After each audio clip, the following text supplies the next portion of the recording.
ಕರ್ಕಾಟಕ ರಾಶಿಯವರಿಗೆ 12ನೇ ಮನೆಯ ಗುರುವಿನ ಸಂಚಾರ ಸ್ವಲ್ಪ ತೊಂದರೆದಾಯಕವಾಗಿ ಇರುತ್ತೆ ಅಂತ ಹೇಳ್ಬಿಟ್ಟು ಹಣಕಾಸಿನ ವಿಚಾರದಲ್ಲಿ ಸ್ವಲ್ಪ ತೊಂದರೆಗಳನ್ನು ಅನುಭವಿಸೋದಕ್ಕೆ ಚಾನ್ಸ್ ಇರುತ್ತೆ. ಹಾಗೆಯೇ ರಾಹು ಶನಿ ಕೂಡ ನಮಗೆ ಅಂಥ ಒಳ್ಳೆಯ ಸ್ಥಾನದಲ್ಲೇನು ಫಲಗಳನ್ನು ಕೊಡೋದಿಲ್ಲ. ಸೊ 9ನೇ ಮನೆಯಲ್ಲಿ ಶನಿಯ ಸಂಚಾರ ಶುಭ ಫಲಗಳನ್ನು ಕೊಡೋದಕ್ಕೆ ಹೆಚ್ಚು ಸಾಧ್ಯವಾಗದೆ ಹೋಗಬಹುದು. ಹಾಗೆಯೇ ಸ್ವಲ್ಪ ಮತ್ತೆ ತಂದೆಯ ವಿಚಾರದಲ್ಲಿ ಸ್ವಲ್ಪ ಸ್ಟ್ರೆಸ್ ಕ್ರಿಯೇಟ್ ಮಾಡೋದಕ್ಕೆ ಚಾನ್ಸಸ್ ಇರುತ್ತೆ.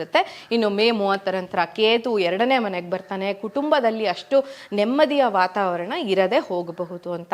ಕರ್ಕಾಟಕ ರಾಶಿಯವರಿಗೆ ಕೂಡ 2025ನೇ ಇಸವಿಯಲ್ಲಿ ತುಂಬಾ ದೊಡ್ಡ ಮಟ್ಟದ ಬದಲಾವಣೆಯನ್ನ ತಂದುಕೊಡೋದಕ್ಕೆ ಅಷ್ಟೇನು ಸಪೋರ್ಟಿವ್ ಆಗಿ ಇಲ್ಲ ಅಂತ ಅನ್ನೋದು ನನ್ನ ಅಭಿಪ್ರಾಯ. ಮುಂದಿನ ರಾಶಿ ಅಂತ ಹೇಳಿದ್ರೆ ಸಿಂಹರಾಶಿಯವರಿಗೆ ಮೇವರೆಗೂ ತುಂಬ ದೊಡ್ಡ ಮಟ್ಟದ ತೊಂದರೆ ಏನೂ ಇಲ್ಲ. ಬಟ್ ಆ ನಂತರ ಶನಿ ಮಾರ್ಚ್ ನಂತರ ಅಷ್ಟಮಕ್ಕೆ ಮೂವ್ ಆಗ್ತಾನೆ. ಅಷ್ಟಮ ಶನಿ ಏನು ಮಾಡ್ತಾನೆ, ಹೆಲ್ತ್ ರಿಲೇಟೆಡ್ ಇಶ್ಯೂಸ್ನ ಕೊಡ್ತಾನೆ. ಆರೋಗ್ಯದ ವಿಚಾರದಲ್ಲಿ ಸಿಂಹರಾಶಿ ಅಥವಾ ಸಿಂಹ ಲಗ್ನದವರು ಅಕಸ್ಮಾತ್ ಏನಾದರೂ ನಿಮ್ಮ ರಾಶಿ ಅಥವಾ ಲಗ್ನ ಎರಡೂ ಒಂದೇ ಆಗಿದ್ದರೆ, ಸಿಂಹರಾಶಿ ಸಿಂಹ ಲಗ್ನ ಆಗಿದ್ದರೆ ಇನ್ನೂ ತುಂಬ ನಿಮ್ಮ ಆರೋಗ್ಯದ ಕಡೆಗೆ ಹೆಚ್ಚು ಗಮನವನ್ನು ಹರಿಸೋದು ನಿಮಗೆ ತುಂಬ ಮುಖ್ಯ ಆಗುತ್ತೆ ಅಂತ ಹೇಳಿಬಿಟ್ಟು. ಮತ್ತು ಶನಿ ಅಷ್ಟಮಕ್ಕೆ ಬಂದಾಗ ಸಪ್ತಮಕ್ಕೆ ರಾಹು ಬರುವಂಥದ್ದು, ಇನ್ನು ಲಗ್ನದಲ್ಲಿ ಕೇತುವಿನ ಮೂಮೆಂಟ್ ಆಗಿರುತ್ತೆ. ಆ ಟೈಮಲ್ಲಿ ನಿಮ್ಮ ವೈವಾಹಿಕ ಸಂಬಂಧಗಳ ವಿಚಾರದಲ್ಲಿ ಮನಸ್ತಾಪಗಳು ಬರಬಹುದು.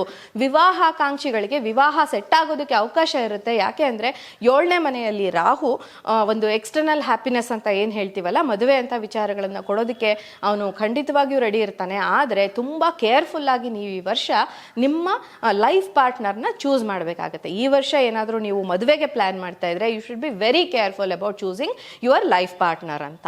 ಇನ್ನು ಮುಂದಿನ ರಾಶಿ ಅಂತ ಹೇಳಿದ್ರೆ ಕನ್ಯಾ ರಾಶಿಯಲ್ಲಿ ಇಷ್ಟು ದಿನ ಕೇತು ರಾಶಿಯಲ್ಲೇ ಇದ್ದು ಅಥವಾ ಲಗ್ನದಲ್ಲೇ ಇದ್ದು ಸ್ವಲ್ಪ ಮಾನಸಿಕವಾಗಿ ಡಿಸ್ಟರ್ಬೆನ್ಸ್ನ ಕೊಟ್ಟಿರಬಹುದು.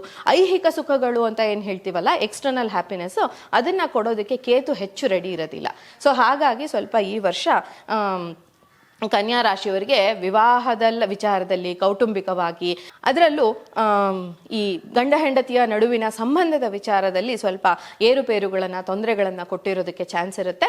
ಮುಂದಿನ ವರ್ಷ 12ನೇ ಮನೆಯಲ್ಲೂ ಕೂಡ ಕೇತು ತುಂಬ ಪಾಸಿಟಿವ್ ರಿಸಲ್ಟ್ಸ್ನ ಕೊಡೋದಕ್ಕೆ ಸಾಧ್ಯ ಇದೆ ಅಂತ ನಾನು ಹೇಳಲ್ಲ. ಬಟ್ ಅಗೈನ್ ನೀವು ಫಾರಿನ್ಗೆ ಹೋಗಬೇಕು ಅಂತ ಅಂದ್ಕೊಂಡಿದ್ರೆ ಫಾರಿನಲ್ಲಿ ಹೋಗಿ ಸೆಟ್ಲ್ ಆಗೋದಕ್ಕೆ ಈ ವರ್ಷ ನೀವು ಟ್ರೈ ಮಾಡ್ಬೋದು. ಹಾಗೆ ನೀವೇನಾದರೂ ಸ್ಪಿರಿಚುವಲ್ ಪ್ರಾಕ್ಟೀಸ್ ಮಾಡ್ತಾ ಇದ್ರೆ, ನೀವೇನಾದರೂ ಯಾವುದಾದ್ರೂ ಅನುಷ್ಠಾನಗಳನ್ನು ಮಾಡ್ತಾ ಇದ್ರೆ 12ನೇ ಮನೆಯಲ್ಲಿರುವಂತಹ ಕೇತು ನಿಮಗೆ ಆ ಅನುಷ್ಠಾನಕ್ಕೆ ಬೇಕಾದಂತಹ ಒಂದು ಸಪೋರ್ಟ್ನ ಕೊಡ್ತಾನೆ ಅಂತ ಹೇಳೋದಕ್ಕೆ ನಾನು ಇಲ್ಲಿ ಬಯಸ್ತೀನಿ. ಮತ್ತೆ ಶನಿನೂ ಕೂಡ 7ನೇ ಮನೆಯಲ್ಲಿರೋದ್ರಿಂದ ಸ್ವಲ್ಪ ಎಗೇನ್ ವಿವಾಹದ ವಿಚಾರದಲ್ಲಿ, ಒಂದು ಕುಟುಂಬದ ವಿಚಾರದಲ್ಲಿ ಸ್ವಲ್ಪ ಕೇರ್ಫುಲ್ ಆಗಿರಬೇಕು. ಈ ವರ್ಷ ಸ್ವಲ್ಪ ಮದುವೆ ಆಗಬೇಕು ಅಂತ ಇದ್ರೆ ಏಜ್ ಡಿಫ್ರೆನ್ಸ್ ಇರುವಂಥ ಹುಡುಗ ಸಿಕ್ಕಿಬಿಡೋ ಚಾನ್ಸಸ್ ಇರುತ್ತೆ ಅಥವಾ ಹುಡುಗಿ ಸಿಕ್ಕೋ ಚಾನ್ಸಸ್ ಇರುತ್ತೆ. ಅದ್ರ ಬಗ್ಗೆ ನಿಮ್ಮ ಗಮನ ಇರಲಿ. ಅದನ್ನು ನೋಡಿಕೊಂಡು ನೀವು if it is correct for you ಅಂದರೆ ನಿಮಗೆ ಪರ್ಫೆಕ್ಟ್ ಆಗಿದೆ ಈ ಮ್ಯಾಚ್ ಅಂತ ಅನ್ಸಿದ್ರೆ ಮಾತ್ರ ಮದುವೆಗೆ ಮುಂದುವರಿಯೋದು ಒಳ್ಳೆಯದು. ಯಾವುದೇ ಅವಸರದ ನಿರ್ಧಾರ ಸಿಂಹರಾಶಿಯವ್ರಿಗಾಗಲಿ ಕನ್ಯಾ ರಾಶಿಯವರಾಗಲಿ ಈ ವರ್ಷ ತಗೊಳ್ಳೋದು ಅಷ್ಟು ಸಮಂಜಸ ಅಲ್ಲ ಅನ್ನೋದು ನನ್ನ ಅಭಿಪ್ರಾಯ.